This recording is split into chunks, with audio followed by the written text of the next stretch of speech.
Corea del Norte calificó de provocación atroz y bloqueo económico a gran escala el último programa de sanciones impuestas de manera unánime por el Consejo de Seguridad de la ONU al régimen de Pyongyang por su más reciente prueba nuclear. El Ministerio de Exteriores norcoreano aseguró en un comunicado publicado por la agencia estatal KCNA que las sanciones son producto de una provocación atroz destinada a privar a la República Popular Democrática de Corea de su legítimo derecho a la autodefensa y a sofocar por completo a su Estado y a su pueblo mediante un bloqueo económico a gran escala.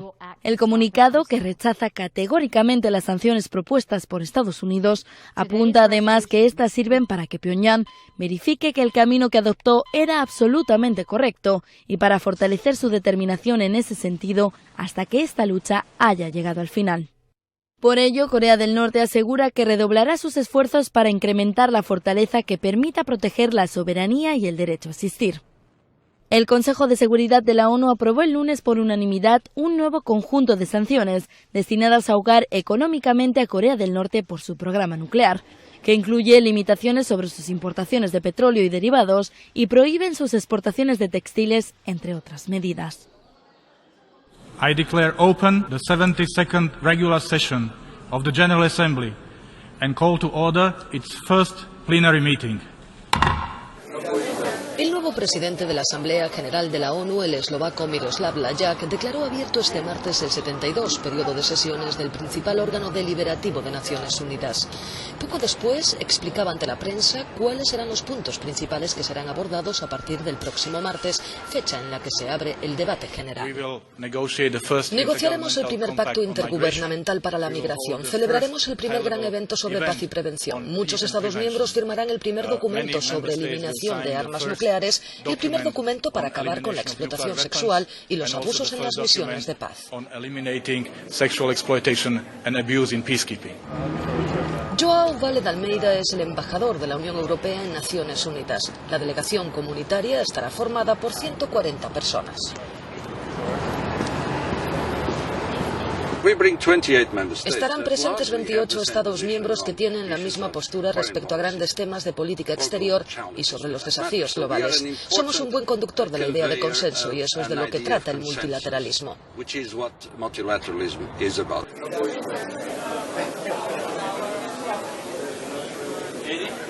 En la agenda de la 72 Asamblea General de Naciones Unidas no solo se hablará de inmigración, seguridad, no proliferación nuclear, cambio climático o la crisis siria. También se debatirá sobre el papel de la ONU en tiempos de unilateralismo estadounidense. Michela Monte, da New York, per Euronews. El tenor Andrea Bocelli interpreta la Donna e mobile de Verdi en Pisa, Italia, pero esta noche la atención está sobre el robot que sostiene la batuta. Yumi, diseñado por la firma suiza ABB, aprendió a dirigir música imitando los movimientos de Andrea Columbini, conductor de la Orquesta Filarmónica de Lucca. Al principio el robot me hizo enojar un poco, especialmente cuando se bloqueaba, porque cada vez que se bloquea son de 25 a 30 minutos para reiniciarlo. El trabajo fue muy largo, para 6 minutos de música, 17 horas de trabajo. Yumi puede dirigir, pero no es capaz de improvisar, reaccionar o interactuar con los músicos. Este no será el futuro, de ninguna manera podría ser el futuro, pero es interesante, es agradable, es un buen efecto. Yumi, que dirigió la orquesta el martes en la final del Festival Internacional de Robótica, no es el primer robot en conducir música. Su rival Asimo, de la japonesa Honda, estuvo al frente de la Orquesta Sinfónica de Detroit en 2008.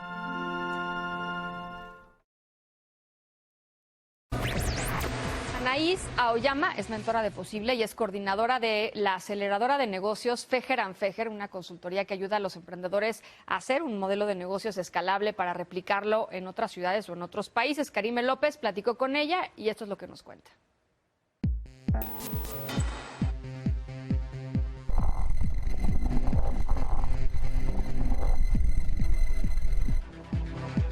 Tiene que prepararse, ¿no? De tener siempre en cuenta que va a haber desafíos, metas, todo, pero no debe subestimar que tiene la experiencia, ¿no? Siempre encontrarle el gusto y la pasión, pero siempre con los pies en la tierra, viendo qué es lo que tiene que preparar para poder emprender.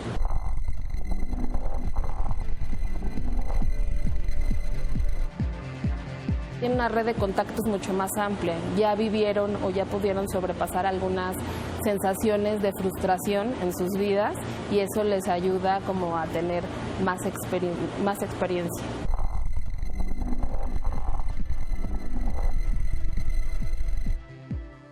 La frustración, ¿no? O sea, como decir, no puedo con la tecnología, no estoy teniendo acceso a créditos y puede que esto lo lleve a la decepción y tal vez a desertar.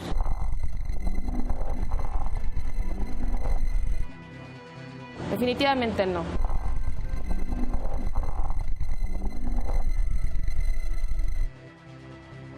Necesitas salir de tu zona de confort, ver exactamente esas oportunidades, consolidar tu modelo de negocio, hacerte de un equipo multidisciplinario para que tengas el menor grado o riesgo al momento de emprender.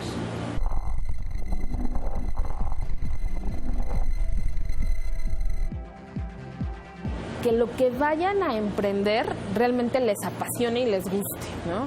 Puede ser que la oportunidad en el local de la esquina sea poner un restaurante, pero si no te gusta la cocina, por más bueno que sea tu emprendimiento, no va a funcionar porque no te gusta, no te apasiona. Entonces, lo que hagas que realmente te guste.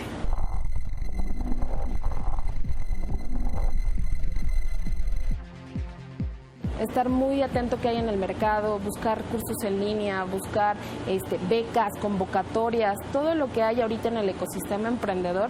Sin duda hay muchísimas oportunidades para seguirse preparando y consolidar su modelo.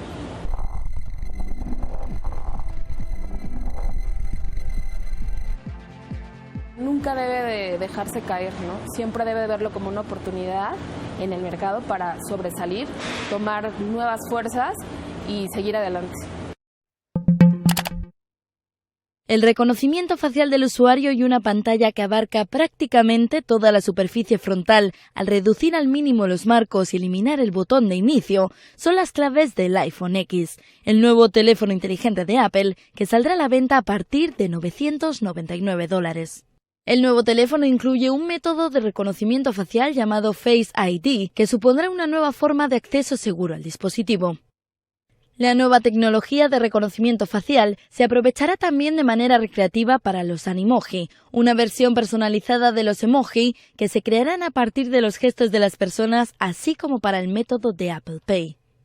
Otras de las grandes novedades del iPhone X son la pantalla de 5,8 pulgadas y de tecnología OLED, la suspensión del botón de inicio, baterías que durarán 2 horas más que las del modelo anterior y la incorporación de un sistema de compatibilidad para poder alimentar sus pilas sin requerir de cargadores con cables, entre otras. El móvil se podrá reservar el 27 de octubre y saldrá a la venta el 3 de noviembre.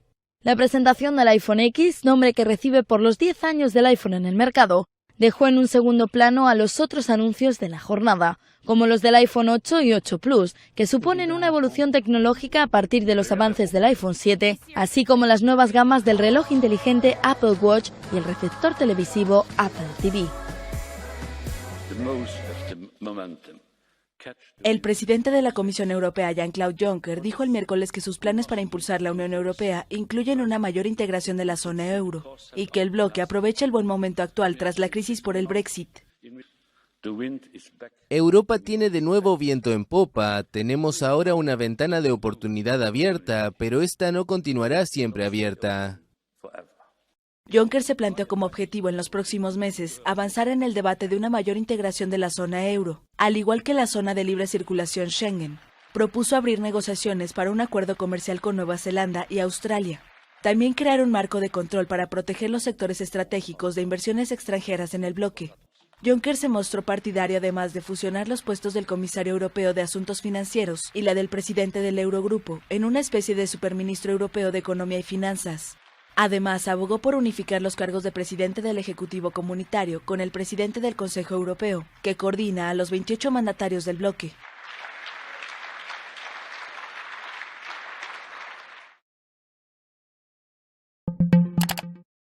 Juncker propone que todos los países de la Unión Europea estén en Schengen y en el euro de cara a la salida del Reino Unido. Así lo dijo el presidente de la Comisión Europea en el penúltimo Estado de la Unión de su mandato, donde propuso esta medida disuasoria de nuevos Brexit pensada especialmente para los países al este de la Unión. El jefe del Ejecutivo Europeo abogó por una Europa de una sola velocidad donde los socios y la eurozona sean los mismos, cambiando así su discurso respecto a hace solo unos meses. El objetivo, según Juncker, es que todo el bloque forme parte de la unión bancaria, un grano de arena más para una soñada integración económica que también ayudará a construir un Ministerio de Finanzas europeo. Sobre Schengen, el jefe del Ejecutivo pidió que Bulgaria y Rumanía entren en el acuerdo que permite circular sin fronteras interiores de forma inmediata, una decisión que bloquea, entre otros, el propio Reino Unido. Esta nueva Europa asimétrica es para Juncker el paso valiente que Europa necesita en estos momentos. Una lección de coraje que dijo haber aprendido de otros arquitectos de Europa como el recientemente fallecido Helmut Kohl. La India tiene el quinto ejército más poderoso del mundo y además posee un arsenal nuclear. De hecho, se espera que para el año 2020 la India sea uno de los 3 países que más dinero destina a defensa. Y desde el pasado 3 de septiembre a este poderoso ejército lo dirige por primera vez una mujer como ministra de Defensa. La economista Nirmala Sitharaman, quien desde ya enfrenta retos con sus vecinos como Pakistán y China, países que por cierto también son potencias nucleares. El siguiente es un trabajo de la internacionalista Ana Velasco.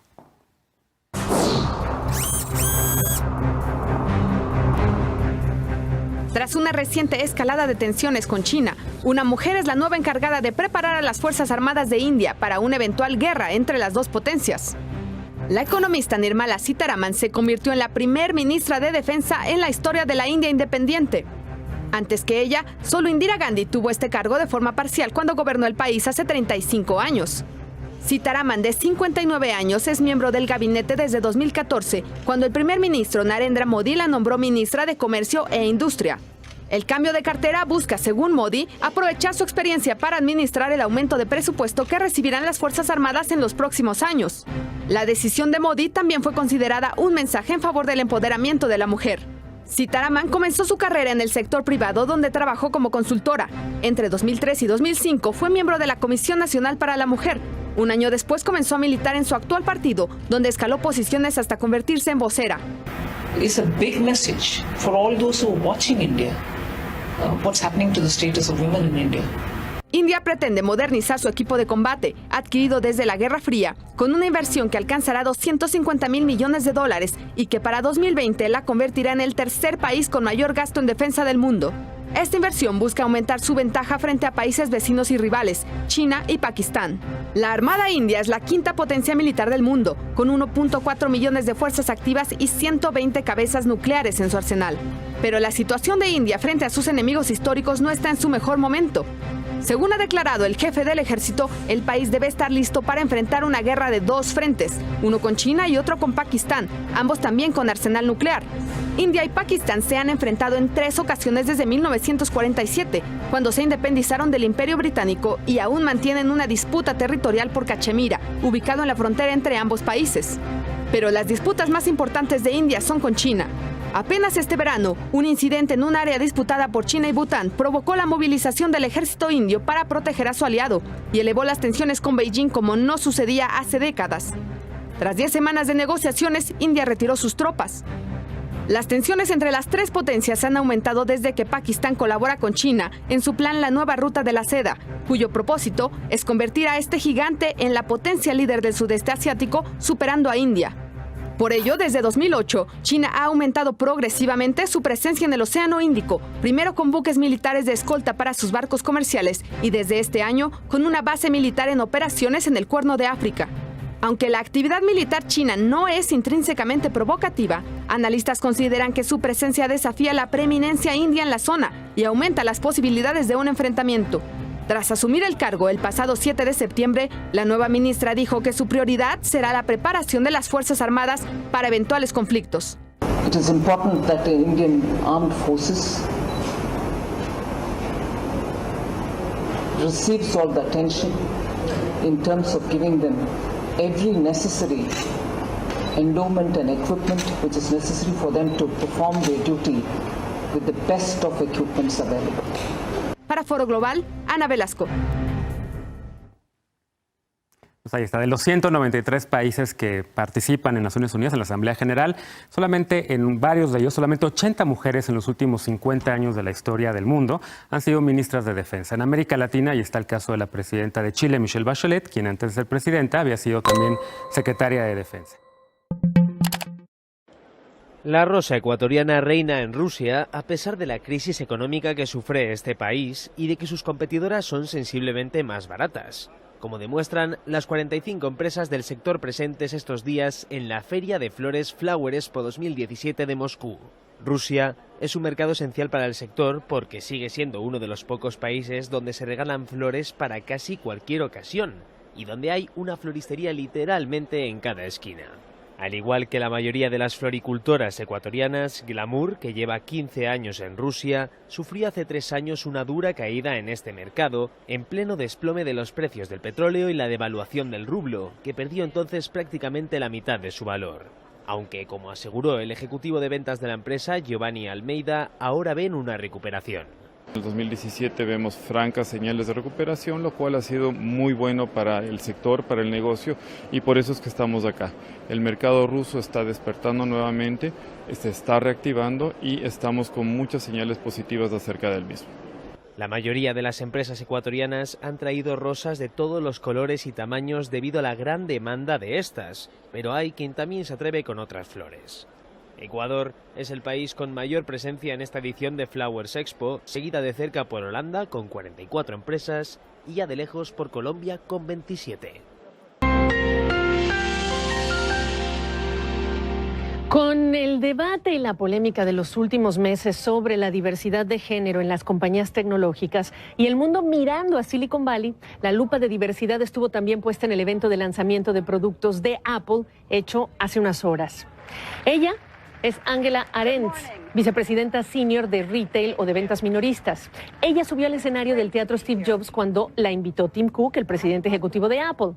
Ella explicó la visión de Apple en torno a las tiendas, dijo que para Apple son como plazas principales, como zócalos modernos. 6 minutos estuvo en ese lugar. Después se terminó su presencia femenina y la presencia femenina en general en el escenario, en el evento. Pero hubo otra mujer, Deirdre Kalbeck, quien según la prensa estadounidense es responsable del mercadeo del Apple Watch. Ella, Deirdre, contestó una llamada hecha con el Apple Watch. Dicen los que estuvieron en este evento que habló unos 7 minutos. 6 minutos Angela, 7 minutos Deirdre. Y fue todo. La prensa apuntó a Tim Cook, quien en otros años ha dicho que más mujeres deben tomar el escenario en este tipo de eventos. Pero, ¿exageran los medios al mirar este detalle?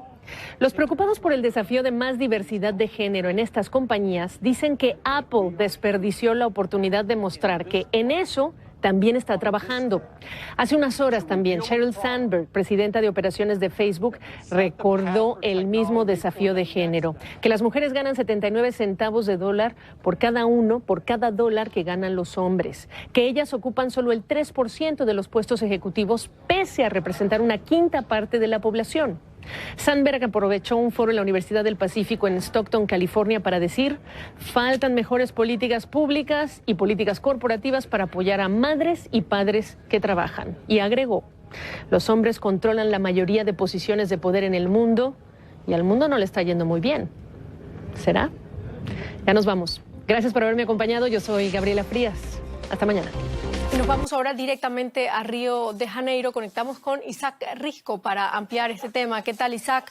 Bueno, Lula da Silva tiene 9 denuncias y enfrenta 5 procesos judiciales, además de una condena de 9 años y medio de prisión. ¿Cuál es el futuro del expresidente ahora si es señalado culpable? Además de estos 5 juicios, lo que está pendiente sobre todo es la revisión de su primera condena. Ya está condenado a 9 años y medio. Y en caso de que esa condena se confirme en segunda instancia, eso puede ocurrir en los siguientes meses, podría ir a prisión o ser inhabilitado para presentarse a la presidencia. Isaac, Lula da Silva ya anunció que quiere presentarse por 6ª vez a la presidencia en el 2018, pero ¿debilitan estas denuncias su imagen? ¿Cuánta popularidad tiene? Bueno, Lula sigue siendo muy popular en Brasil, sobre todo entre las clases pobres, quienes sigue teniendo mucho apoyo. Las encuestas de opinión que hacen ahora le dan el 30% de apoyos. En todos los escenarios gana en primera vuelta electoral. Pero es cierto también que las denuncias de corrupción han mermado bastante su imagen en varios sectores de la población. Es decir, hay una división entre la población respecto a Lula. Bueno, pero los escándalos en Brasil no paran, ¿no? Hoy detuvieron al presidente del grupo de alimentación JBS, un caso vinculado con las acusaciones contra Temer. ¿Qué novedades hay al respecto? Bueno, sí, está esa novedad, la detención de Wesley Batista, que se anuló su acuerdo de cooperación con la justicia y debe responder ahora por ciertas informaciones. Pero, sobre todo, la novedad es que el Tribunal Supremo ha dado visto bueno para una posible nueva denuncia contra Temer y se espera que el fiscal general, Rodrigo Hilton, la haga en los próximos días. Tiene hasta el domingo para hacer esa denuncia, el domingo acaba su mandato. Entonces, en Brasil se espera que no lo denuncie en breve, en estos días. Muchísimas gracias, Isaac Risco, desde Río de Janeiro. Toda nuestra solidaridad con San Martín. Por ahí vi al presidente. El presidente venezolano Nicolás Maduro se dijo preparado para un diálogo con la oposición propuesto el martes por República Dominicana y el exjefe del gobierno español José Luis Rodríguez Zapatero para resolver la crisis política del país. Quiero anunciar que sabe muy bien el expresidente Zapatero, el presidente Danilo Medina, el canciller Vargas de República Dominicana, que he sido promotor de este diálogo y acepto esta nueva jornada de diálogo. La acepto por la calle del medio. El mandatario se refirió a los desastres en Guadalupe y San Martín causados por el huracán Irma a su paso por el Caribe, a la vez que aprovechó para descargar contra el presidente francés Emmanuel Macron, uno de los críticos de su gobierno. Si quiere ayudar de verdad, más allá de ponerse una corbatica y declarar y salir de ahí. Si quisiera ayudar el presidente de Francia, yo le tiendo mi mano para ayudarlo. En las islas bajo dominio francés, en el Caribe, son nuestros hermanos caribeños también. Representantes de la oposición venezolana se reunirán con el presidente de República Dominicana, Danilo Medina, para explorar la posibilidad de un diálogo, según indicó la Mesa de la Unidad Democrática en un comunicado que no precisa la fecha del encuentro y aclara que esto no representa el inicio de una mesa de discusión. Que hasta el día de hoy habíamos considerado...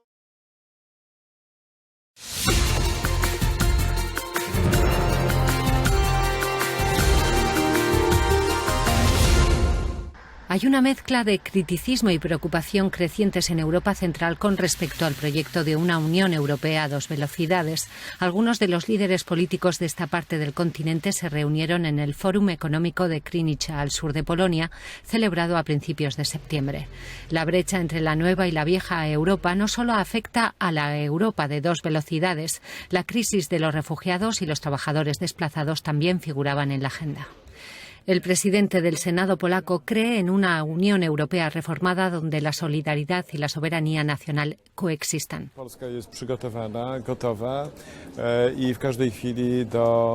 Polonia está dispuesta a iniciar en cualquier momento el debate sobre el futuro de la Unión Europea.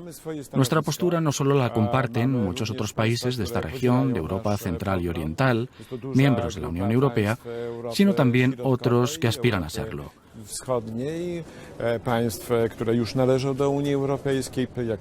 Defendemos una Europa compuesta por países solidarios y que cooperan estrechamente, pero que deben ser estados soberanos. La economía polaca ha ido creciendo desde la adhesión del país a la Unión. Polonia afrontó reformas muy duras en los años 90, con un enorme coste social. Ahora quiere desempeñar un papel importante a nivel político entre los líderes de la Unión Europea, pero no es fácil. Polonia ha intentado mejorar su peso político en la Unión Europea desde 2004, pero Francia y Alemania han mostrado cierta renuencia a compartir el liderazgo de la Unión con Varsovia. Básicamente por dos razones. Los países de Europa Central no están dispuestos a ceder parte de su soberanía a la UE y la segunda es su peso económico, poco significativo aún porque a pesar de su fulgurante crecimiento económico, la distribución de la riqueza no ha sido equitativa. Muchísimas personas no pudieron beneficiarse de esta transformación. El Producto Interior Bruto de Polonia es actualmente similar al de Grecia. Eso significa que aún tenemos mucho por hacer. Es un gran desafío lograr que Polonia esté donde debería estar, donde espera estar, al mismo nivel que los países de Europa Occidental y de la Europa histórica tradicional. Varsovia discrepa asimismo del Ejecutivo de la Unión, liderado por Jean-Claude Juncker, que ha acusado al partido Ley y Justicia en el gobierno de hacerse con el control del Poder Judicial. Debería comportarse de forma menos arrogante y ser un poco más cortés, en vez de hablar de otros políticos europeos acusándolos de ser dictadores e insultándolos, porque a veces estoy de acuerdo con él, pero no debería decir eso públicamente. Varsovia rechaza abiertamente una Unión Europea de 2 o más velocidades en la que ciertos estados que buscan una integración más profunda lo hagan más rápido que otros. Teme quedarse relegada. El presidente polaco insistió en que la UE debe seguir siendo una unión de naciones libres e iguales. De lo contrario, corre el riesgo de desaparecer. A esa región del Caribe llegan unos 30 millones de turistas al año y decíamos que en el año 2006 generó más de 56 mil millones de dólares. También lo que es el sector de turismo y de hotelería emplea a 3.400.000 personas. Más temprano hablé con Matt Cooper, presidente de Mercadeo en la Asociación Caribeña de Hoteles y Turismo, sobre el impacto de Irma precisamente en el turismo en esa región. En la región entera, el GDP son 15% dependiente en turismo y en muchos de estos destinos que se ha afectado a lo máximo de Irma están hasta 80% dependiente en turismo. O sea que esto de recuperar es muy importante. Estamos recibiendo información y contacto desde estos destinos constantemente para saber bien dónde hay necesidad, dónde hay lo más necesidad. ¿A cuántas empresas y hoteles representan ustedes? Esta no es la primera vez que ocurre un fenómeno, un huracán, una tormenta, es una zona que está acostumbrada a ello. Entonces, ¿qué van a hacer ustedes como asociación? Bueno, sí, nosotros estamos a la mayoría del sector privado de la industria turística en el Caribe. O sea que lo que tenemos de hotelería son 600 compañías de hoteles, pero en realidad hay 300.000 habitaciones de hoteles que están disponibles en la región entera. Y es muy importante que el público sabe y saben también que estos 8 son la minoría, no son la mayoría de producto turístico que existe en el Caribe. O sea que hay muchos destinos que no se ha tocado este tormento y se pasa cada vez que tenemos huracanes, que el público piensa que todo el Caribe está destruido. Eso no es el caso. El caso sí hay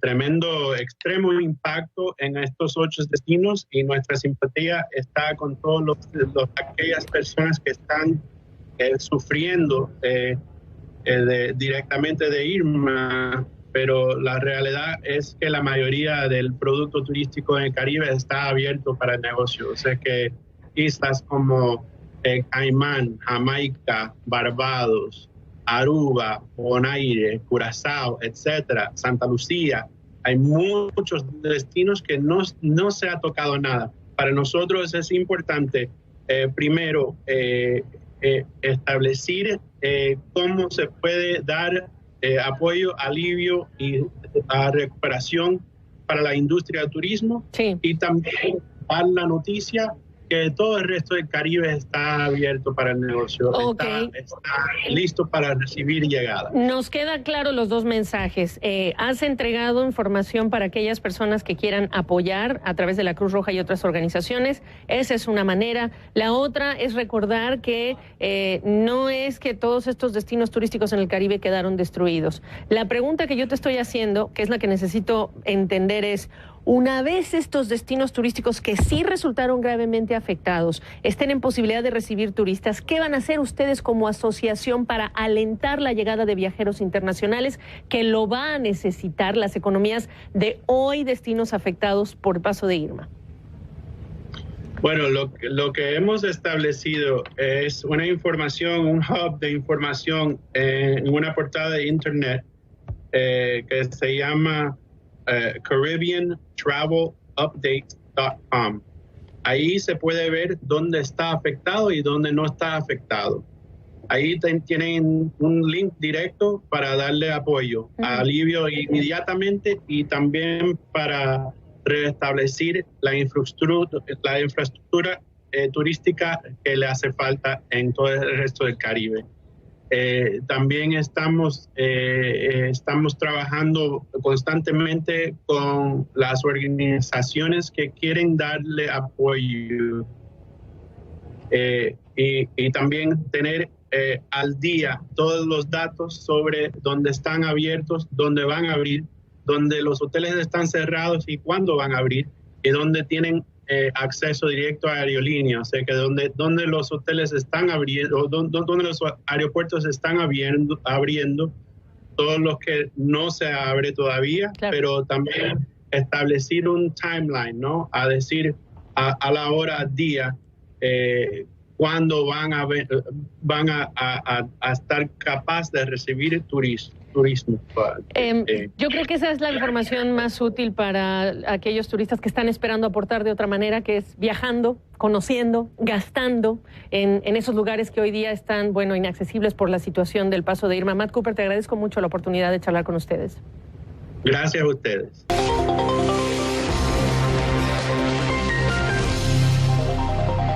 Recientemente, la Organización para la Cooperación y el Desarrollo Económico, el Foro Económico Mundial y el Banco Interamericano de Desarrollo presentaron sus evaluaciones anuales en el tema de la educación en América Latina y el Caribe.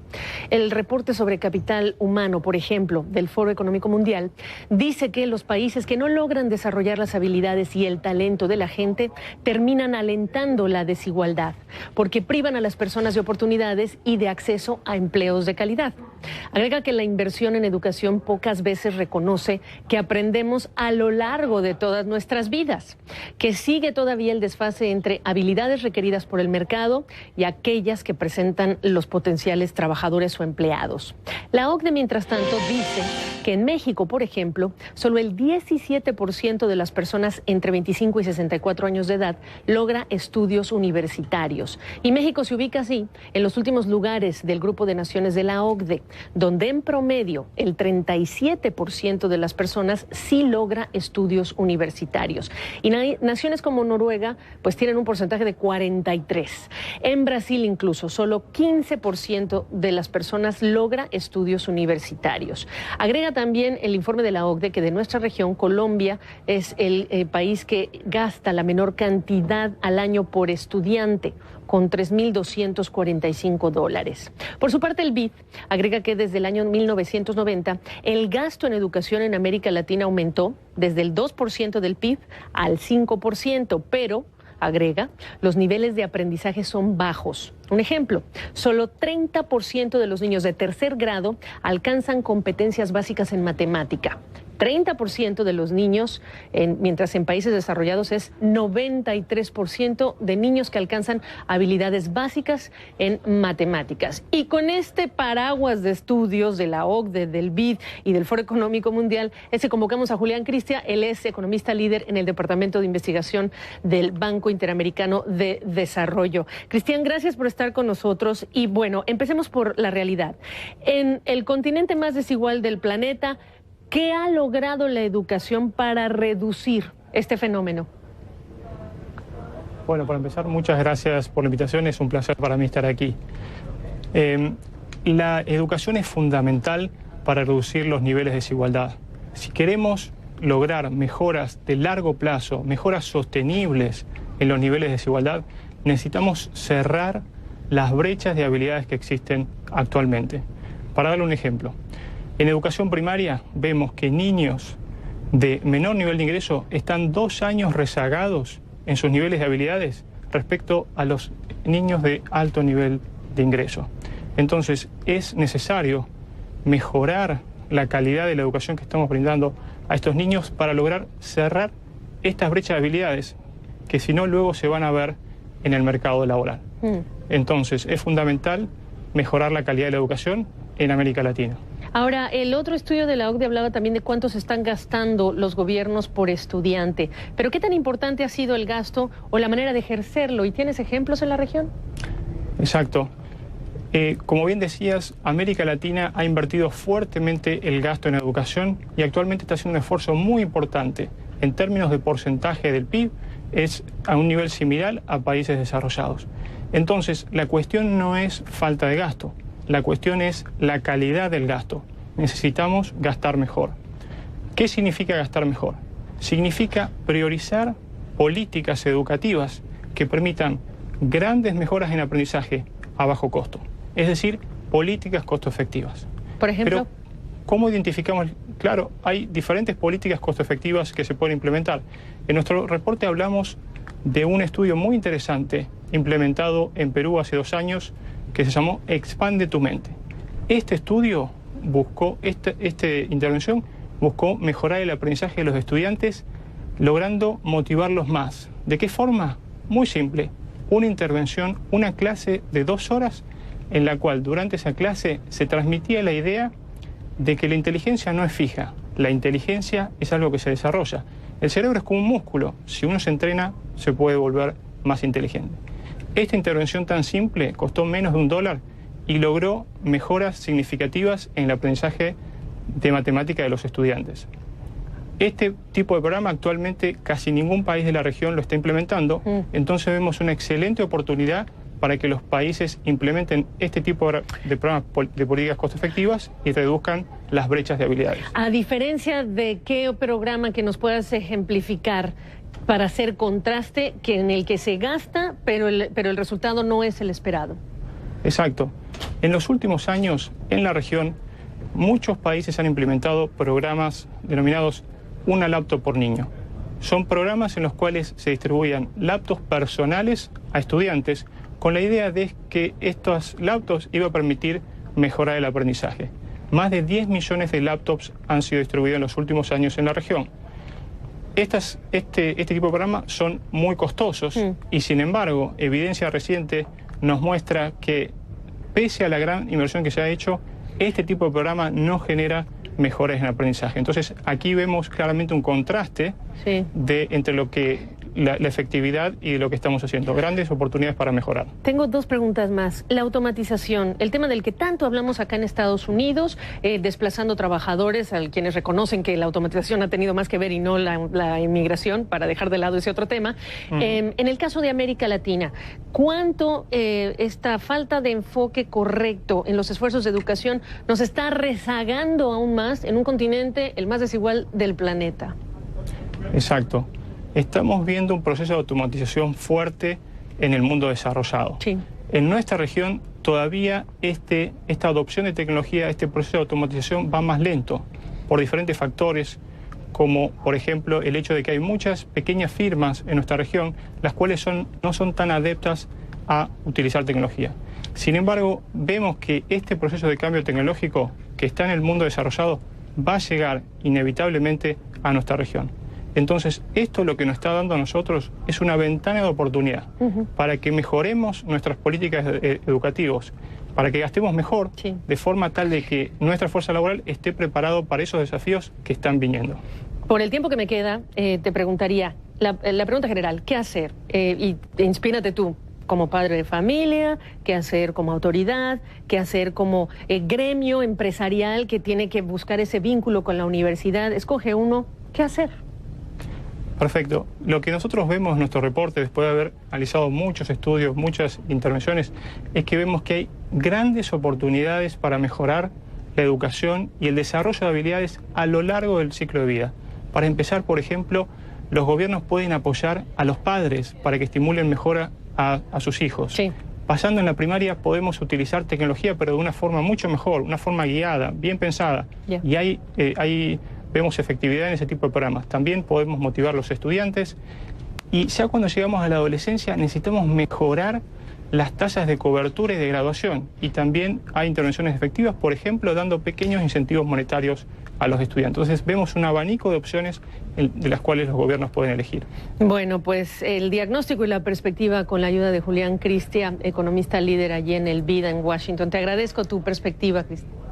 La devastación dejada por los más recientes huracanes, las vidas perdidas, el costo por los daños, que por cierto serán entre los más caros de la historia estadounidense, incluido el costo por inundaciones y la posibilidad de vivir temporadas de huracanes similares, es decir, con fenómenos igualmente intensos en el futuro, nos hace preguntarnos también cuánto incorporan las autoridades las lecciones aprendidas en lo que son las futuras políticas o estrategias de desarrollo inmobiliario. En Houston, por ejemplo, las imágenes son elocuentes. Houston, la sexta mayor ciudad de Estados Unidos, ha vivido una explosión demográfica en los últimos años, con zonas de humedales que fueron modificadas. La prensa local dice que la falta de leyes de zonificación es un problema. Y después llegó Harvey, y con Harvey llegó la realidad. Muy pocas personas tienen seguro de inundación, y la prensa local dice que las reglas para obligar a comprar ese seguro están basadas en información antigua, vieja. La devastación en la zona de Los Cayos también es severa.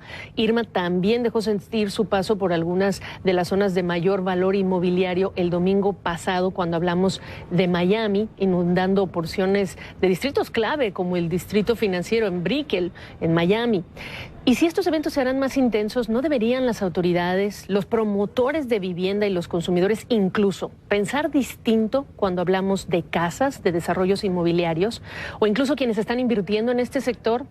Invité y le agradezco a Alex Silverglide que nos acompañe esta tarde. Él es director gerente senior de inversiones en la firma Marcus Millichap, que es una empresa que está especializada en bienes raíces comerciales, en investigación y consultoría del mismo tipo a clientes locales e internacionales. Muchas gracias por estar con nosotros, y yo creo que debo decirlo así: en Estados Unidos en este momento el tema o el nombre cambio climático pues se ha politizado, quienes dicen creer en él y quienes dicen que no, pero lo cierto es que en muchas empresas ya hay inversionistas que están pidiendo evaluar ese factor del cambio climático para entender el efecto y el riesgo que tiene sobre sus inversiones. Alex, ¿cómo se está viviendo entre inversionistas del sector inmobiliario? Antes que nada, muy buenas tardes. Quiero mandar un cordial saludo a todas las personas y familias que han sido damnificadas por este terrible huracán. Gracias por estar con ustedes. Efectivamente, este evento es un evento que no es típico y a su vez se estima que se van a ver otros eventos similares en el futuro. Desde el punto de vista de inversión inmobiliario, claramente hay ciertas ciudades, como en el caso de Miami y el sur de la Florida, que ha aprendido una serie de lecciones, especialmente luego del huracán Andrew en 1992. Tal es así que los códigos de construcción que tenemos aquí en el sur de la Florida son los más estrictos en todo el país. Inclusive hemos visto que tras el huracán los daños físicos de las propiedades han sido relativamente menores. El daño más grande ha sido un daño de inundaciones, como hemos visto, a nivel de infraestructura de la ciudad. Pero claramente es un factor que preocupa a los inversionistas, preocupa a los consumidores y preocupa claramente a los dirigentes municipales y del condado. Eso es un punto que van a tener que trabajar mucho sobre eso, porque hay un grado de preocupación, ya sea de los inversionistas como de los consumidores, como han mencionado. Y el tipo de inversionistas que se acerca a la Florida, no sé si sea el mismo que se acerca a Houston o a otras partes de Estados Unidos, porque evidentemente la Florida es un destino codiciado para empresarios, incluso que quieren tender este puente entre América Latina o el mundo y Estados Unidos. ¿Cuánto la diferencia en la Florida existe entre la Florida y este tipo de criterios y el resto del país, por ejemplo? Bueno, claramente en el sur de la Florida tenemos la ventaja de ser un polo de atracción, ¿verdad? Un imán, por decirlo así, de muchos capitales, especialmente de Latinoamérica, de Europa. Yo considero que esos capitales van a seguir viniendo por los motivos que históricamente han estado viniendo: protección de patrimonio, crecer sus carteras y por ende van a seguir viniendo aquí, aunque claramente va a haber un grado más de preocupación en lo que es la rentabilidad y los costos que les va a significar invertir en el sur de la Florida como por ejemplo un incremento de las primas de las pólizas de seguro y las potenciales pérdidas si no tienen las protecciones necesarias de seguro y físicas, y como a su vez también la pérdida de ingreso, como por ejemplo si es que se van inquilinos o ese tipo de pérdida de ingresos en los negocios. A corto plazo posiblemente veamos una desaceleración de ese tipo de inversiones, pero a largo plazo pienso que el panorama va a seguir fortaleciéndose, como ha sido el caso en Nueva York luego del huracán Sandy, o como ha sido el caso en ciudades como Los Ángeles luego de terremotos, que los inversionistas siguen invirtiendo a pesar de los retos ambientales. ¿Y solamente se trata de criterios en términos de material utilizado, más allá de construcciones cercanas a las playas, como único criterio? Quiero entender cómo ha evolucionado y nuevamente cómo se está incorporando el factor del cambio climático en las decisiones de inversión que tú notas. Es clarísimo que los desarrolladores, cuando están planeando sus proyectos, ni siquiera es opcional. Ellos tienen por código, por regla, tienen que hacer esos proyectos bajo las nuevas reglas, bajo los códigos estrictos de construcción. Ni siquiera tienen opción de hacerlo de otra manera. Y por ese motivo hemos visto en el caso de Irma que la mayoría de los edificios que se han construido no han tenido realmente serios problemas o serias destrucción del edificio de por sí. Ahora, como inversionista, ellos van a tener que tomar en cuenta posiblemente más altos costos de construcción, más altos costos operativos como de seguro y potencialmente ciertas pérdidas una vez que un evento pase. De nada sirve tener un edificio que pueda sobrepasar un huracán y que no le pase nada, pero a su vez quede inundado a su alrededor y que todos sus residentes no puedan salir y no puedan tener acceso a los servicios públicos. Pero esos son factores que el inversionista va a tener que asumir como un costo de negocios, por decirlo así, y a su vez va a haber un cierto ímpetu a exigir o a pedir a las autoridades que se mitigue ese tipo de riesgos de infraestructura a largo plazo. Por último, obviamente, cuando hablamos de inversiones en este tipo, en cualquiera, hablamos de distintos riesgos que hay que sopesar o que hay que evaluar. Y muchos de estos inversionistas miran en la Florida o en Estados Unidos en general, pues la reducción de otro tipo de riesgos, riesgo cambiario, riesgo político. ¿Cómo se evalúan este otro tipo de abanico de riesgos en función de lo que estamos hablando, para cerrar? Efectivamente, los costos para poder tomar en cuenta este riesgo de destrucción, de factores que están fuerza mayor, como se dice, va a ser un factor, digamos, operativo que le va a costar más y a su vez van a tener que aceptar una menor rentabilidad en caso de que esto llegue a ocurrir el día de mañana. Es parte del negocio, es parte del cálculo, por decirlo así, pero de todas maneras no creo que eso a largo plazo sea minimice, ¿verdad?, el interés por invertir en el sur de la Florida. Entendemos. Gracias, Alex Silverglide, por esta perspectiva. Ira minera a las puertas del Ministerio de Fomento en Atenas. Decenas de trabajadores de las minas de oro de Calcídica, en el norte de Grecia, se han manifestado para exigir al gobierno que proteja sus puestos de trabajo. Los ven peligrar debido a la disputa que mantiene el Ejecutivo con la empresa canadiense El Dorado, que explota los yacimientos y que el pasado lunes, tras meses de negociaciones infructuosas, anunció que suspenderá todas las inversiones previstas en las minas, donde trabajan unas 1.200 personas. El grupo minero acusa al Ejecutivo de retrasar la concesión de licencias de explotación.